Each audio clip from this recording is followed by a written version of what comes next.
पत्रकार परिषदेत आमदार चंद्रकांत रघुवंशी यांनी पत्रकारांच्या प्रश्नांवर उत्तरे दिली। दिनांक 7 फेब्रुवारी 2026 रोजी भैयासाहेब आमदार चंद्रकांत रघुवंशी यांच्या आमदार कार्यालयात पत्रकार परिषदेत विविध विषयांवर चर्चासत्राचे आयोजन करण्यात आले होते। या पत्रकार परिषदेत आमदार चंद्रकांत रघुवंशी यांनी पत्रकार बांधवांच्या प्रश्नांना समर्पक अशी उत्तरे दिली। आमदार चंद्रकांत रघुवंशी यांनी यावेळी विरोधकांवर आपल्या शैलीत सरसंधान साधले होते। संपूर्ण जिल्ह्यात गाजत असलेल्या नंदुरबार नगर परिषदेतील बनावट दाखले प्रकरणी भाजपच्या विजय चौधरी यांनी माहिती असताना पोलिसांना न कळविता माहिती लपविली, म्हणून विजय चौधरी यांची चौकशी करण्यात आली पाहिजे असे पत्रकारांच्या प्रश्नांवर सांगितले। तसेच माजी खासदार डॉक्टर हिना गावित यांनी केलेल्या आरोपासंदर्भात आरोप फेटाळून लावले। बनावट दाखले प्रकरणी दोषींवर योग्य कारवाई झालीच पाहिजे, परंतु दाखल्यांसाठी नगराध्यक्षाची सही लागत नाही। जो दोषी असेल त्यांच्यावर कारवाई होणे आवश्यक आहे। नंदुरबार शहराची जीवनवाहिनी वीरचक धरण येथे पर्यटनासाठी शासनाने 5 कोटी रुपये मंजुरी दिल्याने पर्यटनाला चालना मिळेल त्या संदर्भात माहिती दिली। पत्रकार परिषदेत भैयासाहेब आमदार चंद्रकांत रघुवंशी, शिवसेनेचे जिल्हाप्रमुख राम भैया रघुवंशी यांचेसह पदाधिकारी व पत्रकार बांधव उपस्थित होते।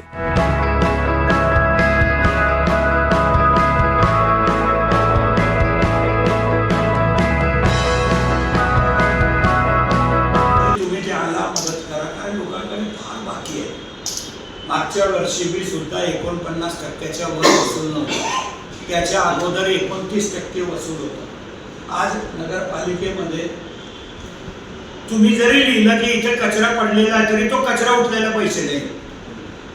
आज बी 8 तारखेला, उद्या आहे 8 तारीख, 8 तारखेला प्रसंगी संपवून जाईल जर नगरपालिकेने पैसे नाही दिले तर लेबरचे, अशी परिस्थिती आहे। आणि अशा परिस्थितीमध्ये मार्च पर्यंत तर कसं तरी काढू आम्ही।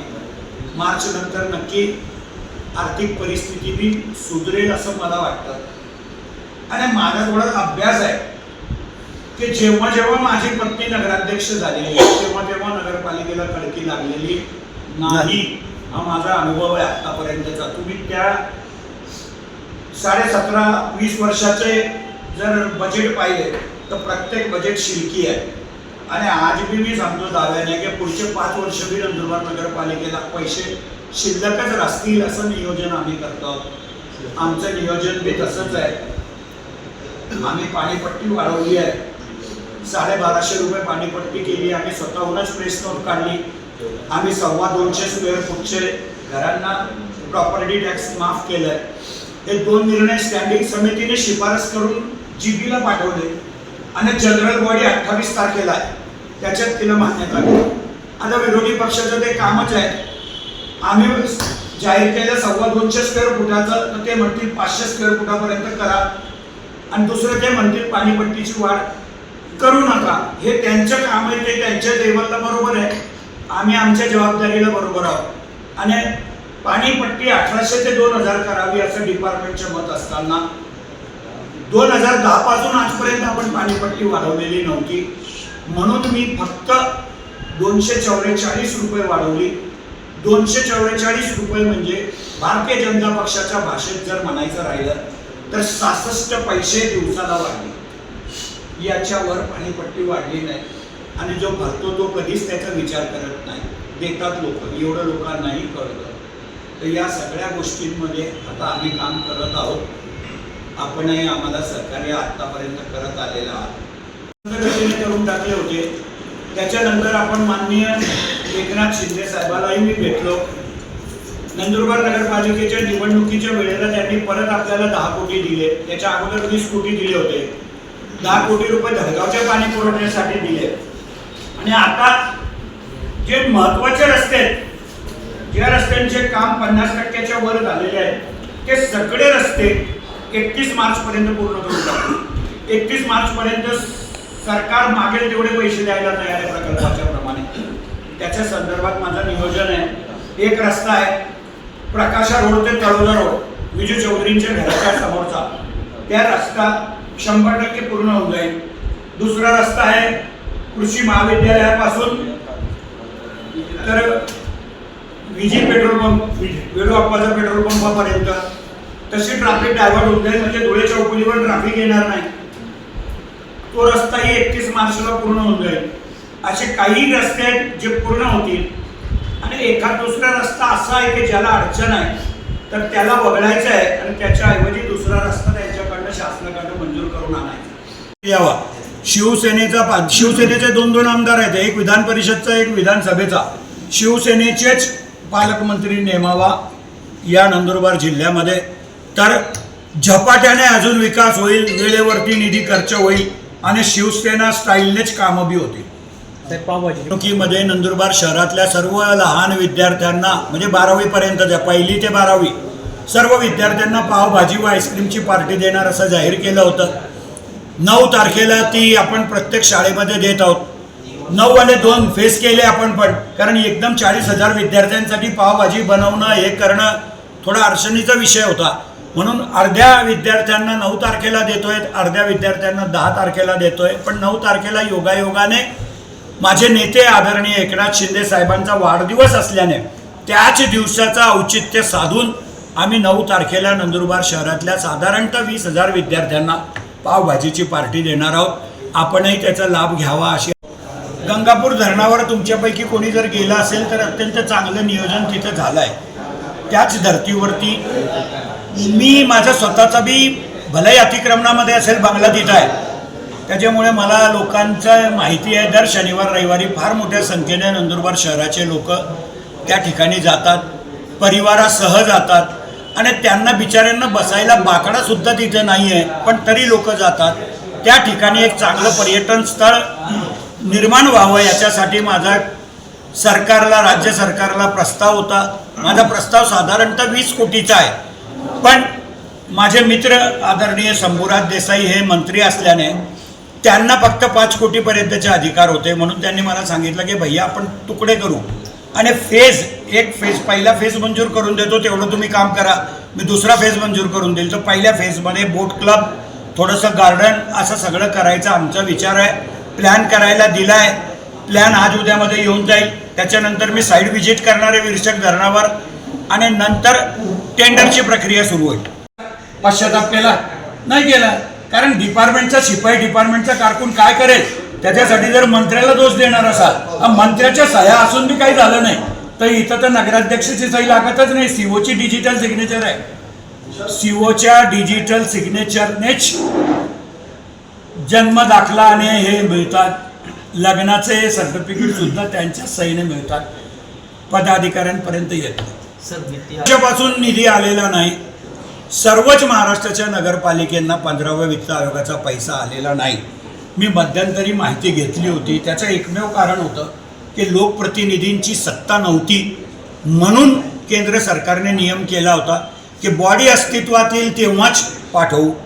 आता मला आत्मविश्वास आहे की मुंबई महापालिकेची निवडणूक 11 तारखेला होऊन जाईल, 11-12 तारखेला. त्याच्यानंतर मी त्या डेस्कवर जेव्हा जेव्हा मुंबईला जातो तेव्हा जातो, कारण नंदुरबारमध्ये तरी कचरा उचलला जातोय काही ना काही 70% असेल, पण बाकीच्या नगरपालिकेमध्ये कचरा उचलायला बी पैसे नाही, ती वस्तुस्थिती आहे. तर 15वा वित्त आयोग जोपर्यंत पैसे रिलीज होत नाही, मला वाटतं पूर्ण महाराष्ट्रात 40,000 कोटी असं मी जिल्हाधिकाऱ्यांनी आणि 50%चा प्रस्ताव शासनाला पाठवायचा, अशी ती 100% माफ होणार आहे. पण नंतर अधिकार म्हणजे तिला फक्त चॉईस नाहीच आहे, ती नाकारू शकत नाही. नगरपालिकेने ठराव करून पाठवला तर तिला ती माफ करावीच लागेल आणि 50%साठी DMA ला जाईल. DMA शासनाला पाठवेल. तो मात्र धोरणात्मक आणि राजकीय निर्णय होणार आहे. तो जेव्हा शासन माफ करून देईल. आता आम्ही काय केलंय, नंदुरबार नगरपालिकेने लोकांना सांगितलंय तुम्ही 50% शास्ती कट करतो आम्ही आणि तुम्ही पैसे भरा. 50% शास्ती जी जिल्हा लेवलला कमी होणार आहे ती आम्ही इथं आत्ताच भरून घेतो कमी. 50% शास्ती घेऊन आम्ही शासनाला प्रस्ताव पाठवू. शासन जेव्हा माफ करेल तेव्हा पुढच्या घरपट्टीमध्ये त्याचं समायोजन करू, असा निर्णय झाला आहे. मी स्वतः क्लिपही दिली होती आणि आता ज्या दिवशी बोर्ड निघेल, माझ्या माहितीप्रमाणे अंदाजपत्रकाचा बोर्ड 28 तारखेला आहे. ते जर हे 7 वर्षापासून चालू होतं आणि हे विजू भाऊला माहिती होतं तर विजू भाऊलाच पहिले पोलिसांनी ताब्यात घेतलं पाहिजे. की तुला एवढं माहित असताना तू लोकांना याच्यापासून वंचित ठेवलं, माहिती प्रशासनाला दिली नाही. 7 वर्ष जर एखाद्या नंदुरबारमध्ये किंवा नगरपालिकेमध्ये गोरखधंदा सुरू असताना विजूभाऊ सारख्या महामंत्र्याला 7 वर्षापूर्वी माहिती आहे, 7 वर्षापासून चालू आहे, तर 7 वर्षापासून तुम्ही माहिती का लपवली म्हणून पहिले पोलिसांनी त्यांनाच ताब्यात घेतलं पाहिजे आणि त्यांच्याकडनं सगळी माहिती काढली पाहिजे आणि नंतर सगळ्यांवर जे दोषी असतील त्या प्रत्येकावर कारवाई केली पाहिजे असं मला तरी वाटतं. चालू केला तर नगरपालिकेचं पाणी येईल, 24 तास तुम्हाला उपलब्ध आहे. आम्ही तो प्रस्ताव शासनाला दिला, मी सांगितलं होतं की मी 24/7 करेन, पण शासनाचं असं म्हणणं होतं की असंख्य गावं आजही नवीन पिण्याच्या पाण्याच्या योजनेपासून वंचित आहे आणि दुसरीकडे तुम्ही 24/7 मागतात आहे. हे थोडं विषमता निर्माण होईल. त्याच्यापेक्षा आज ही योजना आम्ही मंजूर करू शकत नाही म्हणून थांबलो. त्याच्या शिरपूरमध्ये सुरुवातीला ट्रायल बेसची मंजूर झाली, एक शिरपूर आणि दुसरं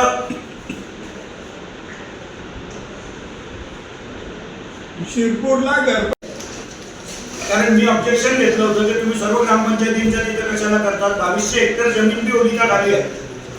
ते जेव्हा धरण बनलं तेव्हा त्या धरणामध्ये 33% नंदुरबारला पाण्याचं रिझर्वेशन होतं, 33% आणि बाकीचं इरिगेशन होतं.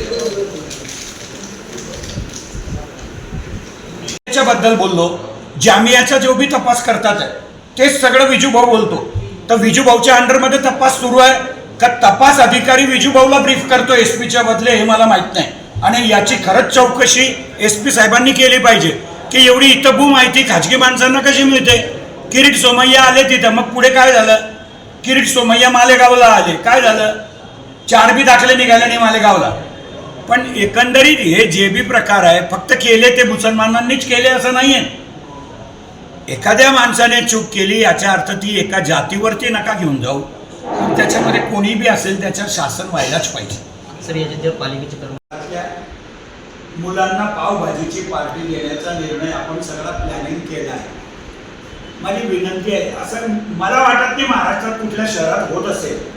हे आपणच करतो आणि आपणच करू बी शकतो. तर ही आपण तिसऱ्यांदा देतोय, पण त्याला पब्लिसिटी थोडीशी तुमच्या लेवलला मिळायला पाहिजे अशी माझी अपेक्षा आहे. आदरणीय एकनाथ शिंदे साहेबांचा वाढदिवस बी आहे त्याच दिवशी.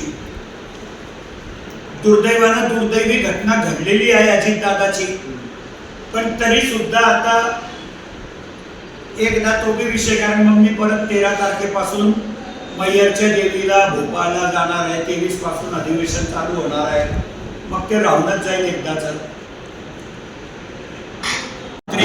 विजूभाऊ चौधरीने सुद्धा आरोप केलेले आहेत की 7 वर्षापासून हे रॅकेट सुरू होतं. 7 वर्षापासून जर विजूभाऊला माहिती होती तर विजूभाऊने का प्रशासनाला ती माहिती दिली नाही याचा माझा स्पष्ट आरोप आहे. एकतर विजूभाऊंनाच पहिले पोलिसांनी ताब्यात घ्यावं आणि त्यांच्याही आणि हिनाताईचा बी जबाब नोंदवावा की याच्यामध्ये कोण सत्ताधारी इन्व्हॉल्व आहे. कोणी बी सत्ताधारी इन्व्हॉल्व असेल तर त्याला शिक्षा व्हायलाच पाहिजे या मताचा मी आहे. सत्ताधारी असो का विरोधी पक्षाचा असो, जे गैरकृत्य आहे ते गैरकृत्य आहे. ते कोणी केलं असेल तर त्याला पनिशमेंट व्हायलाच पाहिजे. त्या संस्थेशी बी गेलेले असतात. खरं म्हणजे आता त्या जामियाच्या संदर्भामध्ये विजू चौधरींना एवढी माहिती कशी मिळते हे मला समजत नाही.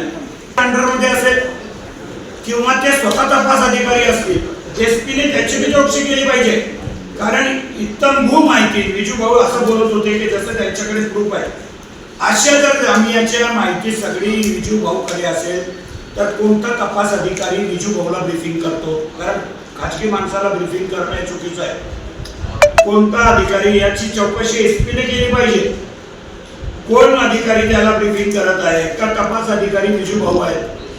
हे सगळं काय फक्त द्वेषाच्या भावनेतून आरोप करणं हे चुकीचं आहे. कुठली बी लाईन जोड नाही. कोण नगरसेवक सत्ताधारी असतील तरी त्यांच्यावर चार्जशीट होईल, कशाला चिंता करतात. जर त्याचे प्रामाणिक हेतू असेल की